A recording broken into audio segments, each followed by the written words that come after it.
Please do ensure to subscribe to our YouTube channel, ESET TV. You can also share and like our videos. Thank you. Because of the coronavirus pandemic that ravaged the global community. But today, I'm happy that even though the situation still bites the world, we are still able to make it to this event. For over 2 decades now, the Yoruba People's Congress, OPC, under my leadership, have been at the vanguard of the struggle to make June 12 the authentic democracy day. Ẹjọ́ mo bẹ̀ àwọn tó pariwo yẹn wọ́n ra wọn lọ́wọ́ ẹjọ́ kí iṣẹ́ ilé kó má gbé lóde o. Annually, we use June 12 as commemoration event at this to promote discourse. Many of the journalists present here today can testify to this. With the June 12 becoming the official democracy day today, I can comfortably say that Ààrẹ MK Abiola live forever. I'm happy because of our effort to ensure that democracy is deeply rooted in Nigeria and not in vain. Our demand that June 12 becomes the official democracy day was one of the greatest rewards and dividends of democracy. The import of this on all of us is that democratic rule in the country has come to stay, and Nigeria must continue to cherish sacrifice made by heroes of democracy. I'm happy to tell you that late Ààrẹ MK Abiola and several other Democrats live forever in our hearts. But it is sad that after 22 years of democracy, Nigeria still not in tune with those worthy ideals that late Abiola lived and died for. The late Ààrẹ MK Abiola in his life represents hope.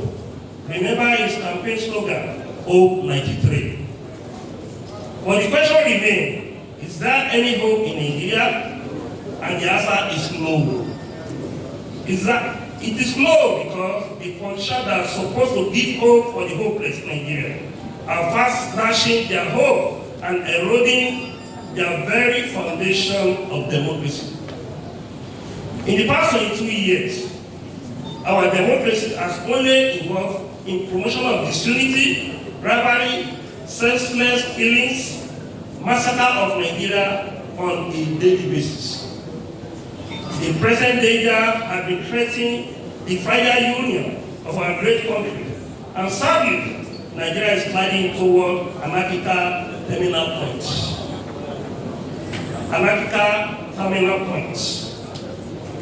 The late Ààrẹ MK Abiola in his life represents unity in Nigeria. That is why he's able to win presidential election even in the north, where his main opponent, Alhaji Bashir Tofa, came from. But today, the symbol of unity has passed on. What we have now in Nigeria is nothing but a fragile unity, where all various ethnic nationalities make up Nigeria live with mutual suspicion. Nigeria is at war, it is said, because a section of the country has always betrayed the trust, which is the bond that binds us together as a nation. Late Ààrẹ MK Abiola in his life symbolized liberty, freedom for all.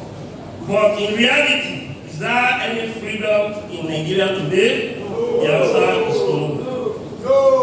A good example of this is the federal government ban and suspension of Twitter platform. As far as I'm concerned, it is another point to tamper with the citizen right of freedom of speech and expression. And if federal government succeeded in banning and suspending Twitter, it would easily do the same to other social media platforms.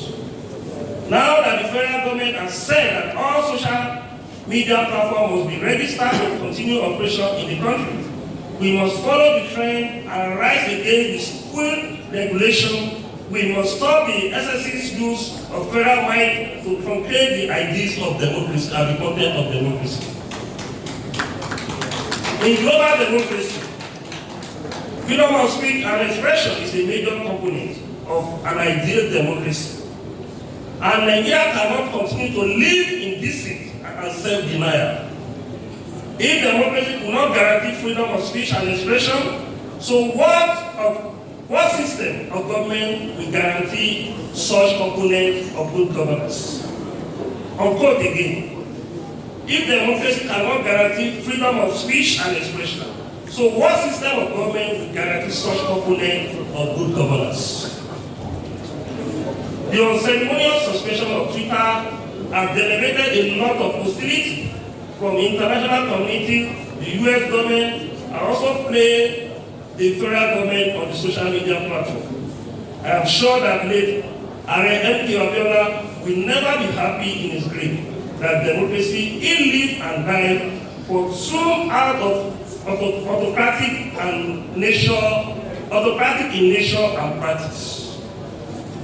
Late R.M. Abiola will always shiver in his grave, and there are those who have benefited and still benefiting immensely from the democracy and therefore have always lost touch with the masses of the people for whom democracy is all about. The late R.M. Abiola in his life truly represents wealth, strength of Nigeria. He was one of the richest men in Africa at the time when the country was also the giant of Africa. Today, we need nobody to tell us that Nigeria has lost the past glory. For all indication, our economy is far behind that of South Africa and Egypt. Many of our foreign investors have left the shore of Nigeria because of the growing state of insecurity in the country. For instance, the 28 countries that make up of the European Union provide the basic infrastructure, including power, good roads, health care, and other social facilities for their respective citizens in Europe. Citizens enjoy their life to the fullest. Majority of Yoruba today want self-government in order to put their destiny in their hand. They want to determine their fate and destiny. As I stand before you today, a Yoruba group in Diaspora, Yoruba One Voice YOB, is holding a rally in 174 countries spreading across all 6 continents in the world to support the agitation of self-determination.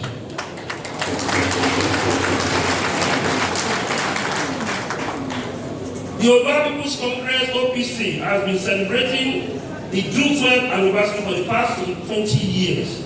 We are choosing a topic with the title June 12th and National Integration because June 12th is a truly fulfilling experience of the struggle for democracy. I'm sure the guest lecturer, our able Professor David Aura, will do justice to that topic. And to the glory of God, the struggle that lasted for 20 years was rewarded 2 years ago when June 12th became the official Democracy Day. Late R.M. Abiola was later honored posthumously with the Grand Commander of Federal Republic, GCFR. But it was irony of fate that late R.M. Abiola was the Nigerian president and will never rule. The late R.M. Abiola agreed to convene a sovereign national conference in Nigeria. There was captured in historic speech in Epedu in 1994. With his understanding of complexity of Nigeria as a nation, late R.M. Abiola knew that Nigeria can only make meaningful progress with the convocation of a sovereign national conference to solve the problem of the Federal Republic of Nigeria. But today, successful governments have failed to convene the sovereign national conference, and Nigeria is presently at a crossroad. As for us as a people, the lesson of June 12 is the lesson of hope. It is the lesson of how not to give up in the struggle against injustice. nepotism, corruption in the country. And in all, it is the lesson of how to take our destiny in our hand. Because no matter what it takes, the force of darkness will never prevail over force of light in Yoruba land.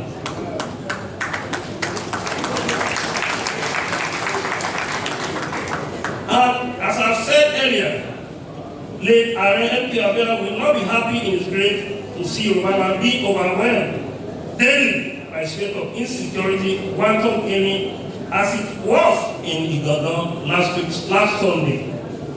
Finally, I want to tell those enemy infiltrating Yoruba land, their days are numbers. We will never allow criminal Fulani extent to kill and maim and destroy our heritage.